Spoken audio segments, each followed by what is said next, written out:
엄마 미쳤어요? 요즘 세상에 누가 며느리한테 김장일을 시켜요? 아들의 그 말이 아직도 귓가에 생생합니다. 그 순간 제 손에 쥐고 있던 배추 한 포기가 바닥에 떨어졌죠. 소금물이 튀고 제 마음도 그 속에 함께 절여지는 기분이었습니다. 이 사연을 끝까지 들어주시기 전에 구독과 좋아요 한번 눌러주세요. 오늘 제 이야기를 듣고 누군가는 제 마음을 조금이라도 알아줬으면 좋겠습니다. 그럼 바로 사연 시작합니다. 저는 올해 63입니다. 평생을 가족 위에 살았어요. 남편은 일찍 세상을 떠나 혼자 힘으로 아들 하나 키웠죠. 그 아들이 결혼을 하고 이제는 나보다 며느리를 더 챙기게 될 줄은 솔직히 그땐 몰랐습니다. 며느리요? 요즘 애들답게 똑똑하고 당당하죠. 처음엔 참 마음에 들었어요. 요즘 애답게 자기 의견 뚜렷한 게 보기 좋다 싶었거든요. 하지만 결혼 후엔 달라졌어요. 제가 뭘 하려 하면 괜찮아요, 어머니. 제가 알아서 할게요. 하더라고요. 그 괜찮아요가 참 이상하게 들렸어요. 정말 괜찮다는 뜻이 아니라 간섭하지 마세요라는 말 같았거든요. 그래도 꾹 참았습니다. 며느리라는 게 처음엔 다 서먹하고 불편한 법이니까요. 시간이 지나면 괜찮아지겠지 스스로 달래며 지냈어요. 그러다 김장철이 왔습니다. 저희 집은 20년 넘게 매년 김장을 해왔어요. 배추는 제가 직접 고르고 양념은 제 손맛으로 만들었죠. 아들도 그걸 먹고 자랐고 결혼 후에도 꼭 가져다 줬어요. 그런데 올해는 며느리도 같이 하자고 했죠. 이제 가족이니까 같이 하면 좋지 싶었습니다. 하지만 그게 그렇게 큰 화근이 될 줄은 몰랐어요. 김장 전날이었어요. 저는 이른 아침부터 시장에 나가 배추, 무, 고춧가루, 새우젓을 잔뜩 사왔어요. 요즘 물가가 왜 이렇게 비싸대? 혼잣말하며도 며느리 생각에 웃음이 나더라고요.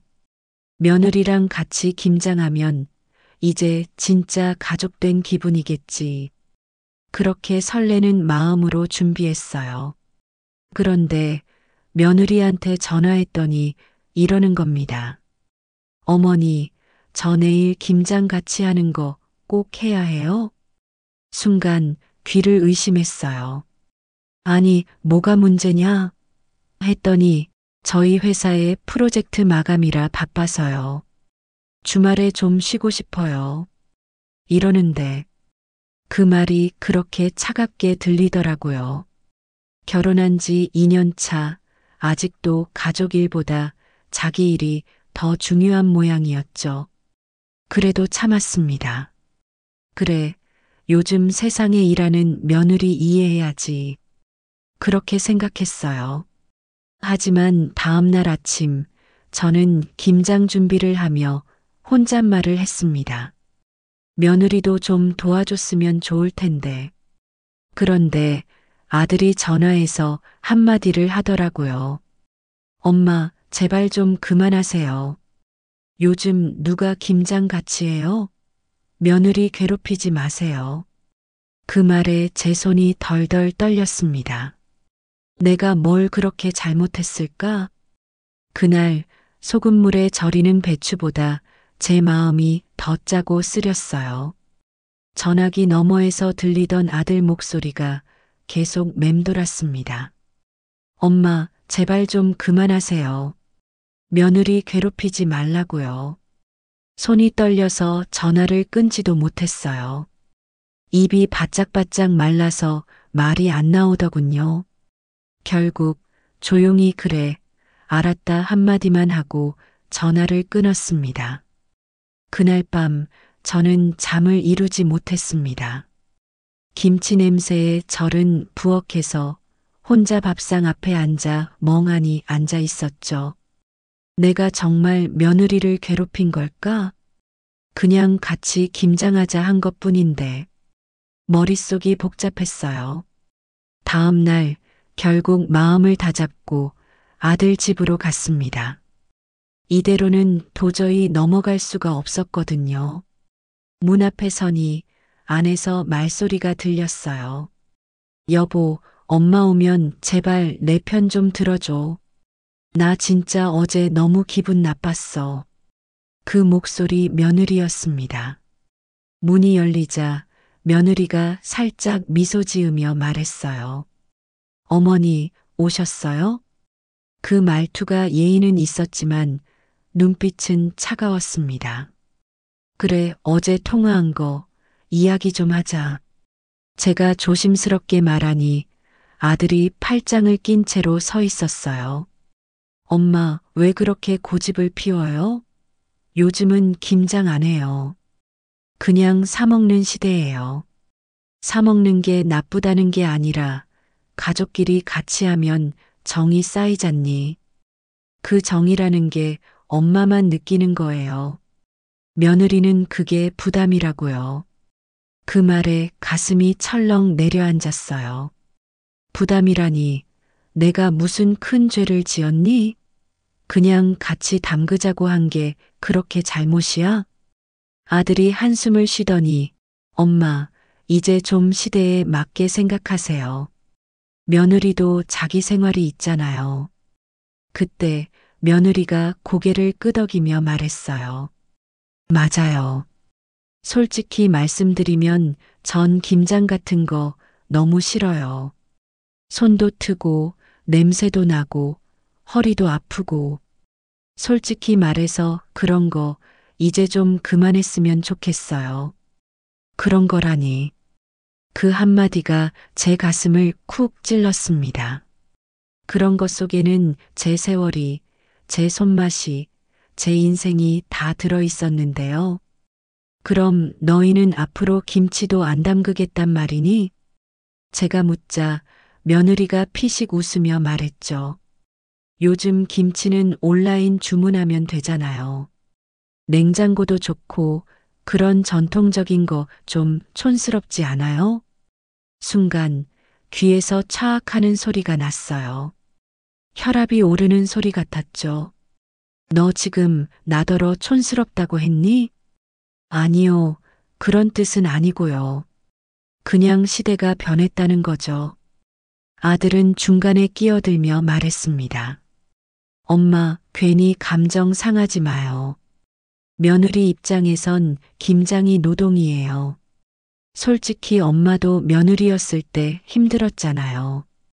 왜 똑같이 시켜요? 그 말을 듣는 순간 참았던 눈물이 핑 돌았습니다. 나는 그때 힘들어도 웃었어. 그게 가족이니까. 그게 사랑이니까. 아들은 대꾸하지 않았어요. 대신 한숨만 쉬더군요. 며느리는 팔짱을 끼고 스마트폰을 보며 중얼거렸죠. 역시 시어머니는 다 똑같아요. 그 말이 도끼처럼 제 마음을 내리쳤습니다. 그날 나는 더 이상 말을 잇지 못했어요. 억울하고 서럽고 분했습니다. 내가 해온 모든 세월이 구시대 잔재처럼 취급받는 기분이었어요.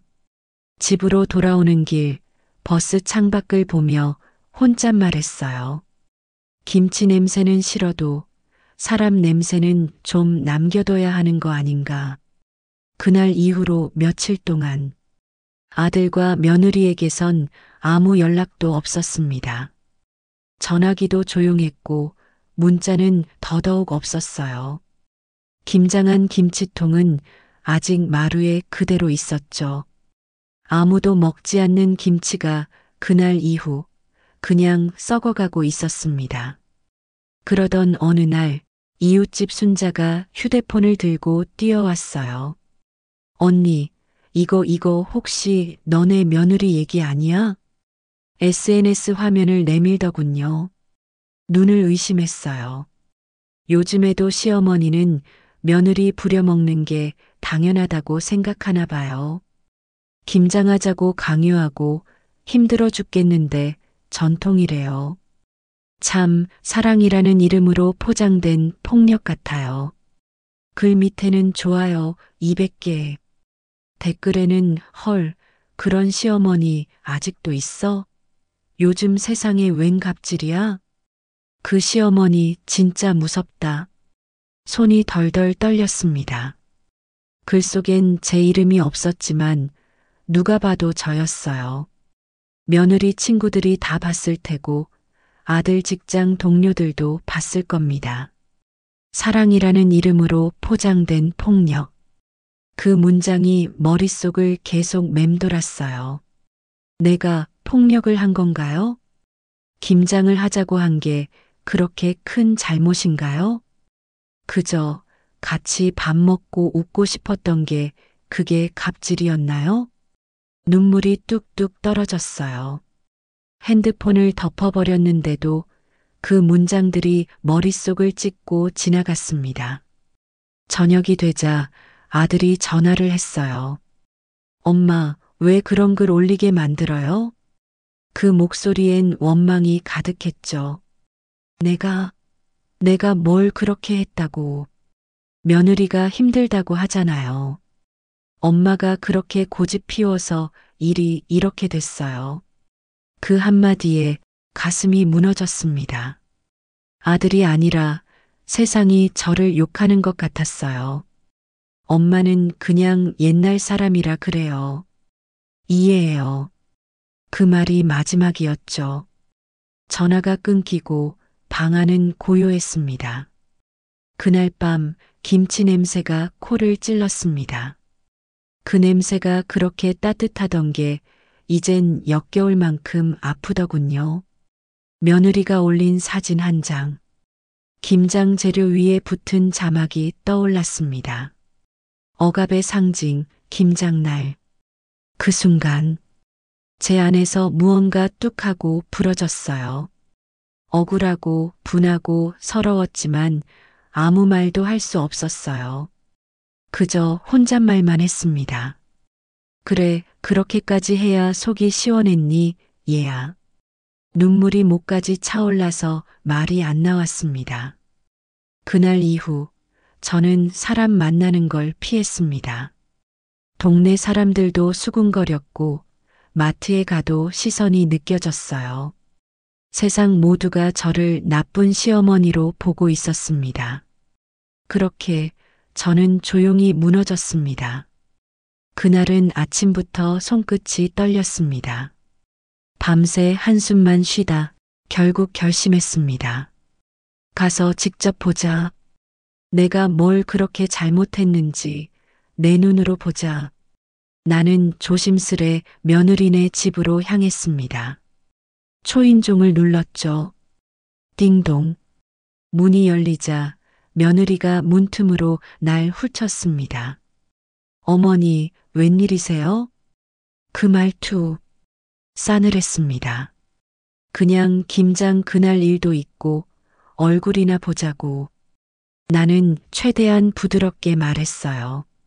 그녀는 한숨을 내쉬더니 문을 열었습니다. 들어오세요. 하지만 눈빛엔 환영이 없었죠. 거실에는 아들도 있었습니다. 소파에 앉아 휴대폰만 만지작거리고 있더군요. 나를 보자마자 그는 시선을 피했습니다.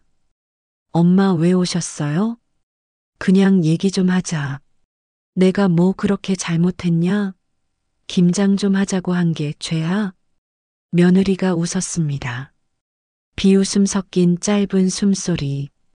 어머니, 세상 바뀐 거 모르세요? 요즘 누가 며느리한테 김장시켜요? 우리도 일하느라 힘들어요. 나도 평생 일했어. 너처럼 회사 다닌 건 아니지만 손에 굳은 살 박히게 일했어. 그러니까요.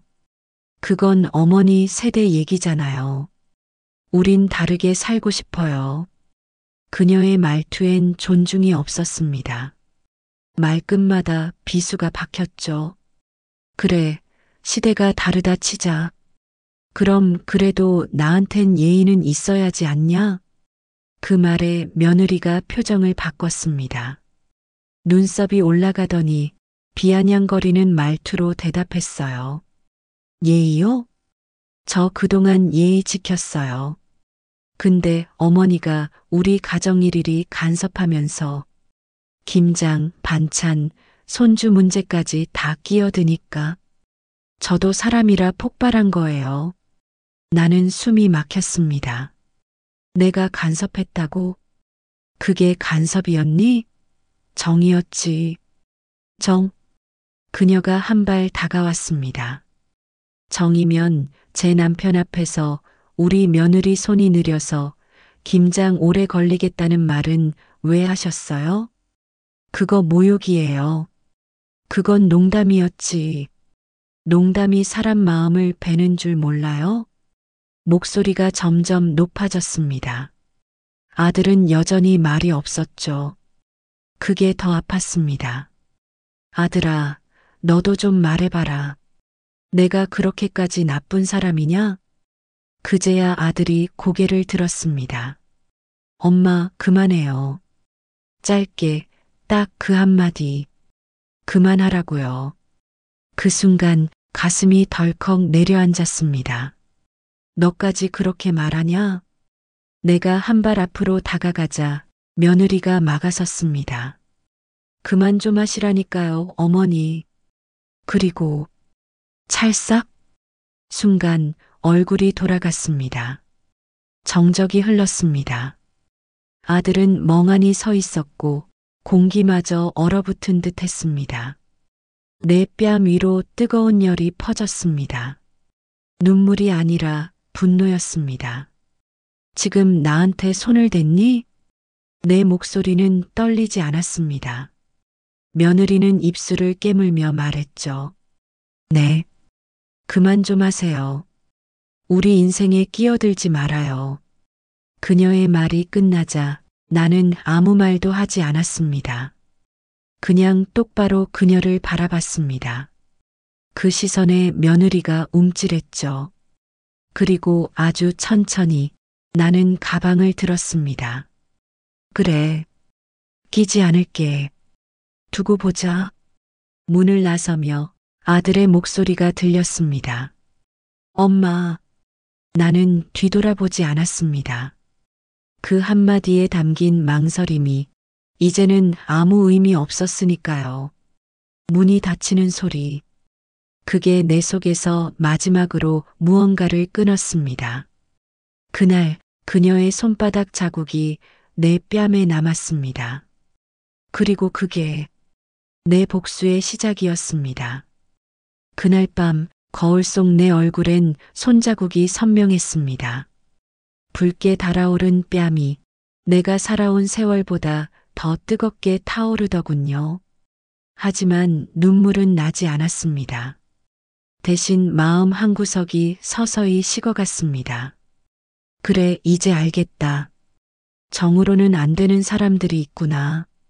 나는 그날 이후 한마디도 하지 않았습니다. 대신 서류함을 열었습니다.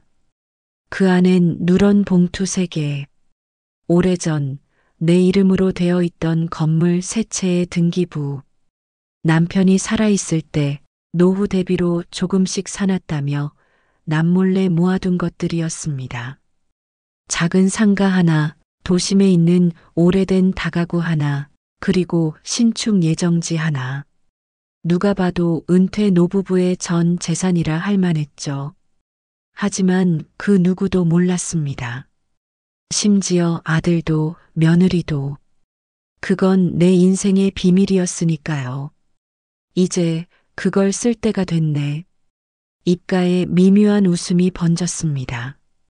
그건 기쁨이 아니라 결심이었죠. 며칠 후 나는 법무사 사무실을 찾았습니다. 이 건물 3채 명예 변경 준비 좀 부탁해요. 직원이 놀란 얼굴로 물었습니다. 상속 준비이신가요? 아니요. 나는 미소를 지었습니다. 정리해요. 내 인생 정리. 집에 돌아오는 길, 거리의 공기가 유난히 차갑게 느껴졌습니다. 하지만 그 찬 공기조차 내겐 달콤했어요. 내 손끝에서 인생이 새로 시작되는 기분이었습니다. 그동안은 어미니까, 가족이니까 참았습니다. 하지만 이제부터는 나 자신이니까 행동하기로 했습니다. 며느리의 그 말이 자꾸 떠올랐습니다. 어머니, 세상 바뀐 거 몰라요? 그래, 세상은 바뀌었지. 이젠 나도 바뀔 차례야. 며칠 뒤 나는 그 건물 세 채 중 하나를 팔았습니다. 현금이 통장에 꽂히자 가슴 한가운데 묵혀있던 억울함이 스르르 녹았습니다. 그 돈으로 제일 먼저 한 일은 새 아파트 계약이었습니다. 여기 계약금 바로 보낼게요. 나는 단호하게 말했죠. 조용한 곳이면 좋겠어요. 창문으로 햇살 들어오고 사람 냄새 안 나는 집이면 돼요. 직원이 물었습니다. 가족분들은 함께 오시나요? 나는 웃었습니다. 아니요. 이번 집은 나 혼자 살 집이에요. 밤이 깊었습니다. 불 꺼진 방 안에서 나는 오래된 노트를 꺼냈습니다. 그 안엔 아들 이름, 며느리 이름이 또렷하게 적혀 있었죠. 그리고 그 아래 천천히 펜을 들고 썼습니다. 이제 내 차례다. 그 문장을 쓰는 순간 가슴이 오히려 편안해졌습니다. 그날 이후 나는 더 이상 참는 어머니가 아니었습니다. 그저 내 인생의 주인으로 돌아온 한 사람이었죠. 이제 내가 움직이면 누군가는 흔들릴 겁니다. 이제 복수의 준비는 끝났습니다. 며칠 뒤 나는 아들과 며느리에게 전화를 걸었습니다. 주말에 잠깐 볼까? 목소리는 평소처럼 잔잔하게 깔았습니다. 그들은 의외로 순순히 오겠다고 했습니다.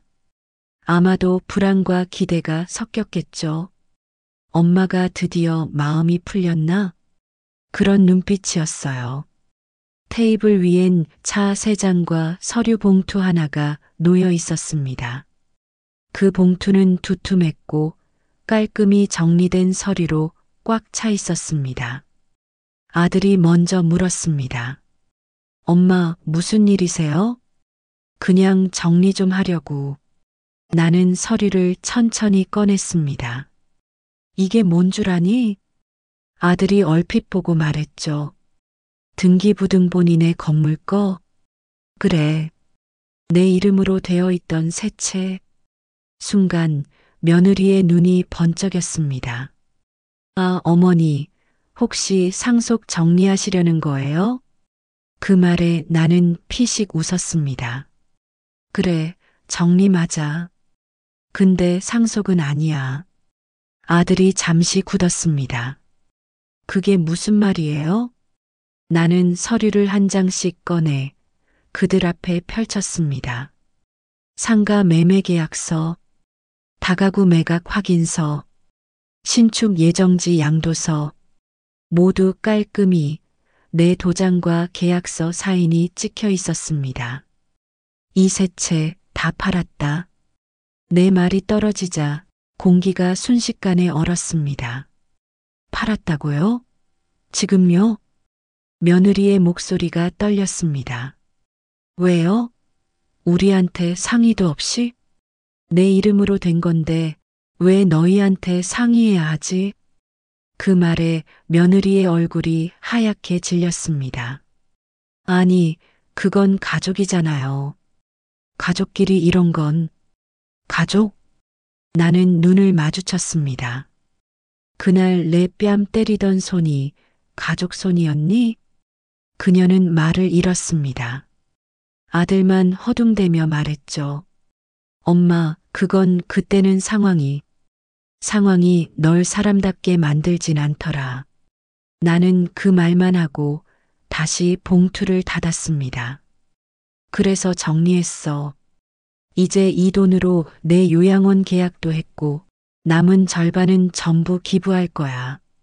기부요? 그래.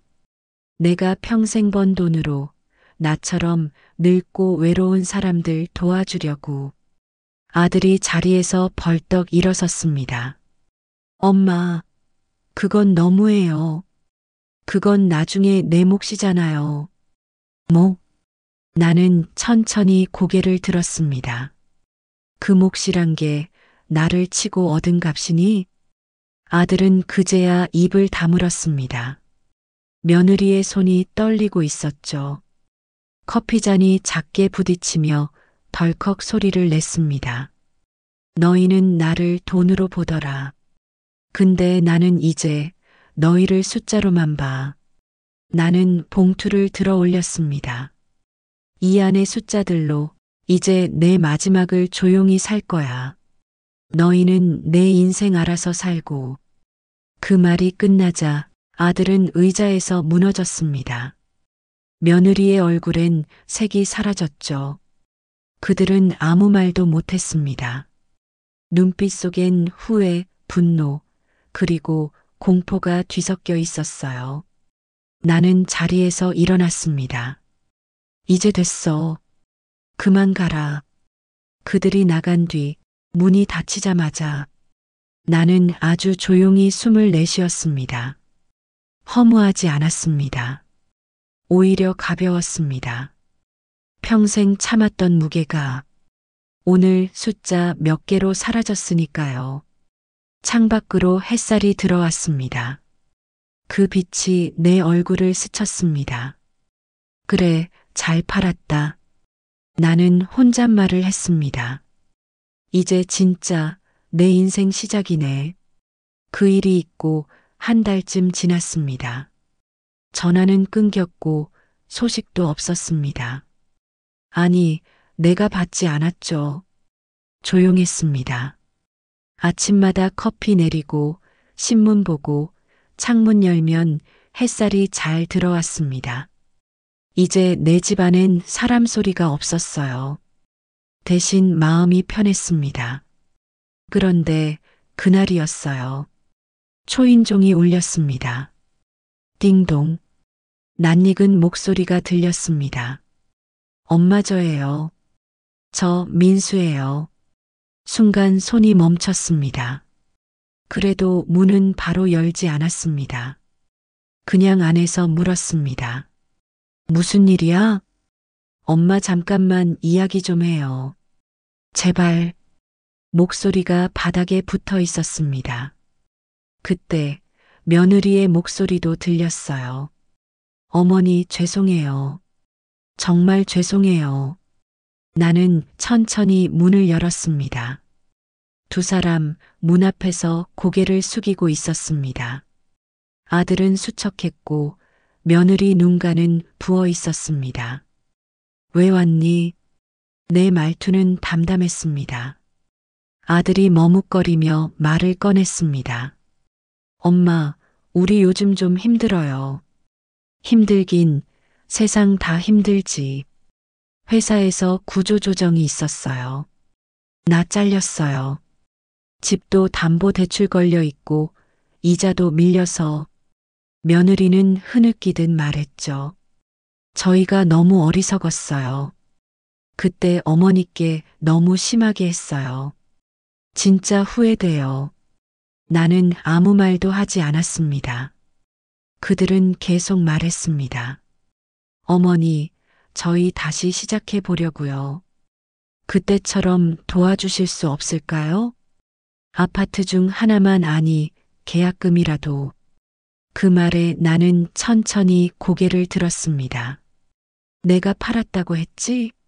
네, 그런데 혹시 남은 돈이라도. 없어. 짧고 단호했습니다. 기부했어. 잔액도 다 정리했어. 며느리의 얼굴이 하얗게 질렸습니다. 어머니, 그럼 저희는 어떡해요? 그건 너희 사정이지. 아들이 그제야 바닥에 무릎을 꿇었습니다. 엄마 미안해요. 정말 잘못했어요. 다시 시작하게 도와주세요. 제발요. 나는 그 모습을 가만히 바라봤습니다. 그때 가슴이 요동치지도 않았습니다. 이상하게 아무런 감정이 없었어요. 이제 알겠니? 네. 돈이 없으면 가족도 없다는 걸. 아들의 어깨가 떨렸습니다. 며느리는 눈을 감고 울기 시작했습니다. 나는 문 옆에 놓인 봉투 하나를 들었습니다. 여기 기부증서야. 내 돈은 이제 세상 사람들 거야. 나는 그걸 문 앞에 내려놓았습니다. 그리고 다시는 찾아오지 마. 이게 마지막이야. 문을 닫자 그들의 울음소리가 희미하게 들렸습니다. 그 울음이 벽 너머로 퍼지더니 이내 조용해졌습니다. 나는 커피를 다시 데웠습니다. 잔잔한 향이 방 안을 가득 채웠습니다. 창문 밖으로 보이는 하늘은 높고 맑았습니다. 이상하리만큼 마음이 평온했습니다. 이제야 조용하네. 나는 혼잣말을 했습니다. 그날 이후 전화벨은 울리지 않았습니다. 집도 조용했고 마음도 고요했습니다. 처음엔 어색했어요. 누군가 나를 불러주는 소리가 없다는 게. 근데 곧 알게 됐죠. 그건 외로움이 아니라 자유였다는 걸. 아침엔 햇살이 부엌까지 깊게 들어왔습니다. 예전엔 김장하느라 손끝이 트고 누가 먹을지 몰라도 김치를 담갔는데 이젠 내 입에 들어갈 반찬 하나면 충분했어요. 냉장고는 작았고 음식은 간소했지만 마음은 풍족했습니다. 가끔 이웃들이 와서 물었죠. 혼자 지내면 쓸쓸하지 않아요? 그럴 때마다 웃었습니다. 혼자 지내는 게 아니라 드디어 내 삶을 지내는 거예요. 가끔 TV에서 뉴스가 나왔습니다. 내가 기부한 재단 이름이 자막에 떴죠. 무명의 후원자, 노인 복지센터 건립 지원. 그때마다 커피 한 모금 마셨습니다. 그래, 잘했다. 스스로에게 그렇게 말했어요. 내가 벌어 내 손으로 지은 건물. 그걸로 남을 살리는 게 훨씬 값졌습니다. 아들에게 주는 것보다 나를 버린 세상에 되돌려주는 게 더 의미 있었으니까요. 밤이 오면 창밖 불빛이 아늑했습니다. 예전엔 며느리의 눈치에 아들의 말 한마디에 잠을 설쳤는데 이젠 아무 소리 없이 잠이 들었어요. 꿈속에서도 누구의 어머니도 누구의 시어머니도 아닌 나로 서 있었습니다. 이제는 미련이 없습니다. 그날 문을 닫을 때 이미 과거는 다 보냈으니까요. 억울하다는 말 대신 괜찮다는 말을 배웠고 참는다는 말 대신 버린다는 걸 알게 됐습니다. 살다 보니 진짜 복수는 남을 망하게 하는 게 아니더군요. 나를 찾는 거였어요. 창문을 열었습니다. 시원한 바람이 들어왔습니다. 햇살이 내 얼굴에 닿았습니다. 그래, 이제야 내 이름으로 산다. 여러분, 어떻게 들으셨나요? 참는 게 미덕이라지만 가끔은 놓는 게 더 큰 용기일지도 몰라요. 누군가의 며느리, 누군가의 어머니로만 살던 그 여자가 이제 나로 살아갑니다. 여러분도 오늘은 나를 위해 사세요. 좋아요, 구독은 큰 힘이 됩니다. 여러분의 생각을 댓글로 남겨주세요. 다음 사연에서 또 만나요. 지금까지 사연의 낙엽이었습니다.